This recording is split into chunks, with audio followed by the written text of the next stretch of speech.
Nagkaroon ng matinding pinsala ang bagyong Opong sa Bicol Region. 2 patay sa Masbate na pinaka-napuruhan ng bagyo. Live mula sa Sorsogon, nangunguna sa balita si Ian Suyu. Ian, ano ang kinamatay ng mga biktima?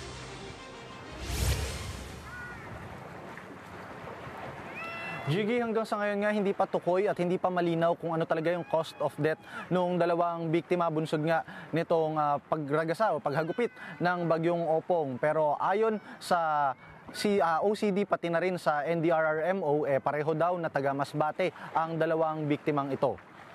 Ang isa raw ay taga Monreal, samantalang yung isa naman daw ay dun mismo nakatira sa Masbate City. May 2 pa raw na ibang sugatan pero inaalam pa rin daw kung ano yung tinamo nitong 2 ito.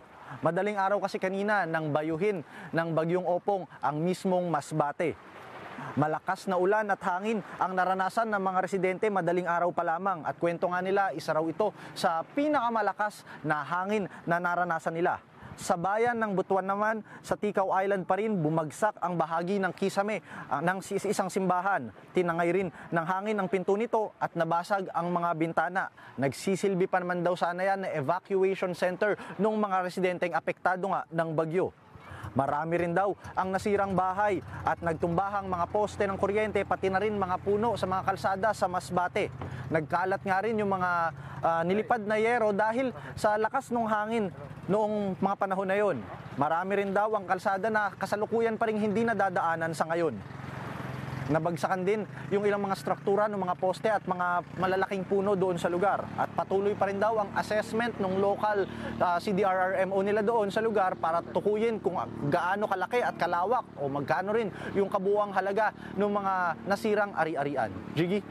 Ian, kumusta yung mga kababayan natin, mga evacuation center, pati na mga linya ng kuryente at komunikasyon dyan sa Bicol?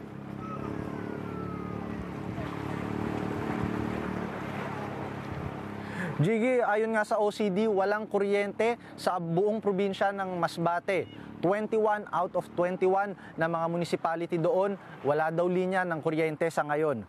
At inaasahan din ng OCD na tutulong daw ang Department of Energy na para muling maibalik o mai-restore nga yung power doon, pati yung electric line. Pero saka lang daw mangyayari yan kung sakaling cleared na sila na pwede nang bumiyahe patungo sa Masbate.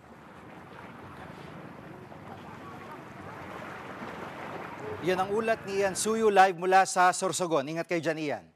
Mga kapatid, Jig Manikad po. Pagdating sa mahalagang balita sa loob at labas ng bansa, dapat una sa lahat, mag-follow at mag-subscribe na sa social media pages ng News 5.